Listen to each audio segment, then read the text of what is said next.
Le conducteur de ligne de production assure différentes missions, de la fabrication au conditionnement.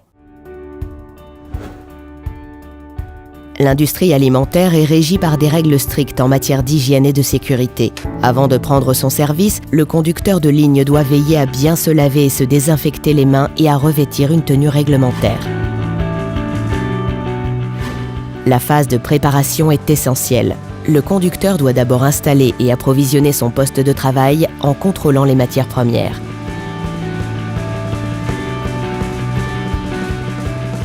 Le conducteur de ligne consigne les informations de mise en route et veille à ce que toutes les données utiles soient transmises. Il doit également paramétrer les machines et équipements de production et de conditionnement dont il a la responsabilité. C'est un travail rigoureux où les échanges avec les collègues sont essentiels. Le conducteur contrôle la propreté de son poste et assure le nettoyage et la désinfection de la ligne de production.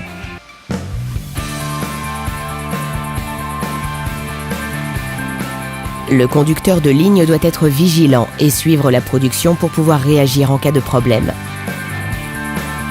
Le contrôle de la conformité des produits par rapport aux normes prescrites fait également partie de ses missions.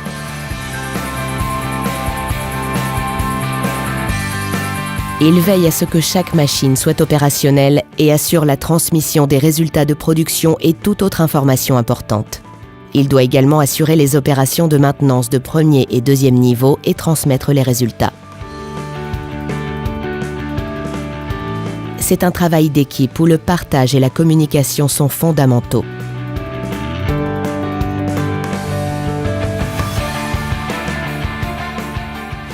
Une fois la production achevée, le conducteur de ligne se charge de suivre les procédures d'arrêt. Il range sa zone de travail en veillant à bien nettoyer et désinfecter le matériel, en ce compris les accessoires et équipements. Le conducteur de ligne consigne ensuite les résultats d'arrêt de fabrication. Un conducteur de ligne doit assurer la maintenance et rédiger un rapport de garde pour informer le reste des équipes et contribuer au bon suivi de la production. Le conducteur de ligne doit également intervenir en cas de dysfonctionnement et détecter les anomalies pour pouvoir effectuer les opérations de première urgence.